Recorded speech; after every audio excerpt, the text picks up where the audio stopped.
بسم اللہ الرحمن الرحیم۔ السلام علیکم۔ پیش خدمت ہے حالات حاضرہ کا خصوصی بلیٹن۔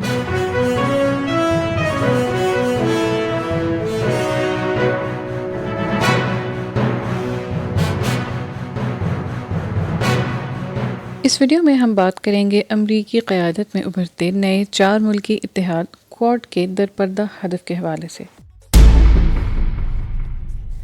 نئے امریکی صدر جو بائیڈن جمعہ 12 مارچ کو بھارت، جاپان اور آسٹریلیا کے وزرائے اعظم سے پہلی مرتبہ مشترکہ بات چیت کریں گے۔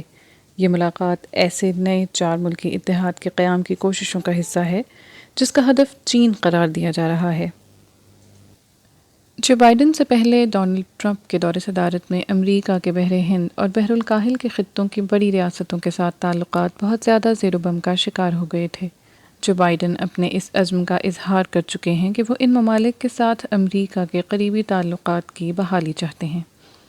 کوادریلیٹرل سیکیورٹی ڈائیلاگ یعنی کوڈ، جس کو ایشین نیٹو بھی کہا جاتا ہے، جاپان، ہندوستان، آسٹریلیا اور امریکہ کے درمیان ایک غیر رسمی اسٹریٹجک فورم ہے۔ اس فورم کو چین کے خلاف رکن ممالک کے درمیان بحری صلاحیت اور تعاون بڑھانے کے لیے قائم کیا گیا تھا، لیکن اس کے ایجنڈے میں اب وسعت آ گئی ہے۔ 12 مارچ کو ہونے والی جو بائیڈن کی یہ بات چیت امریکہ، بھارت، جاپان اور آسٹریلیا کی اعلیٰ ترین سطح کی ایک ایسی سیاسی مکالمت ہوگی جو اپنی نوعیت کی اولین مشترکہ کاوش ہوگی۔ صدر جو بائیڈن نے اس آن لائن یا ورچوئل ملاقات کو اپنی اولین کثیر الفریقی مصروفیات کا حصہ بنایا ہے، اور یہ بات ثابت کرتی ہے کہ وہ انڈو پیسیفک خطے میں امریکہ کے قریبی اتحادی ممالک کے ساتھ گہرے تعاون کو کتنی اہمیت دیتے ہیں۔ امریکہ، بھارت، جاپان اور آسٹریلیا کے اس سربراہی بات چیت کو اس میں شامل 4 ممالک کی وجہ سے غیر رسمی طور پر کوڈ یا 4 بھی کہا جاتا ہے۔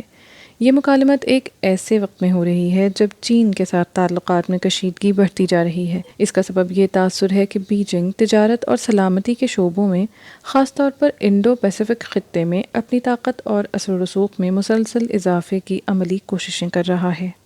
اس سمٹ کی تیاری کے لیے ان 4 ملکوں کے وزرائے خارجہ کی ایک ملاقات 18 فروری کو ہوئی تھی۔ تب ان وزراء کے درمیان میانمار میں ملکی فوج کی طرف سے بغاوت کے بعد اقتدار پر قبضے کے حوالے سے مطالبہ کیا گیا تھا کہ میانمار میں فوری طور پر جمہوریت بحال ہونی چاہیے۔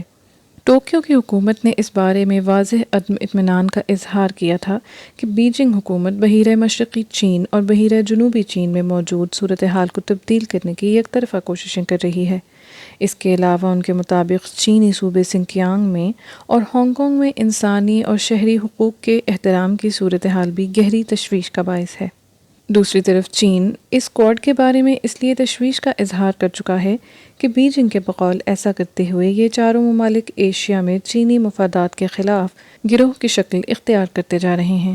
تجزیہ کاروں کا یہ کہنا ہے کہ واشنگٹن، نئی دلی، ٹوکیو اور کینبرا کا یہ تیزی سے تشکیل پاتا اتحاد دراصل بیجنگ کو لگام ڈالنے کی سیاسی کوشش ہے۔ واشنگٹن کی طرف سے یہ بات کھل کر نہیں کی جاتی، مگر ماہرین کے مطابق اس کوڈ کا ہدف چین ہی ہے۔ حالات حاضرہ کا یہ پروگرام کرنٹ افیئرز ڈائجسٹ کی ادارتی ٹیم نے تیار کیا ہے۔ آپ اپنی قیمتی آراء سے ہمیں ہمارے سوشل میڈیا لنکس کے ذریعے آگاہ کر سکتے ہیں۔ ہماری کانٹیکٹ ڈیٹیلز ڈسکرپشن باکس میں موجود ہیں۔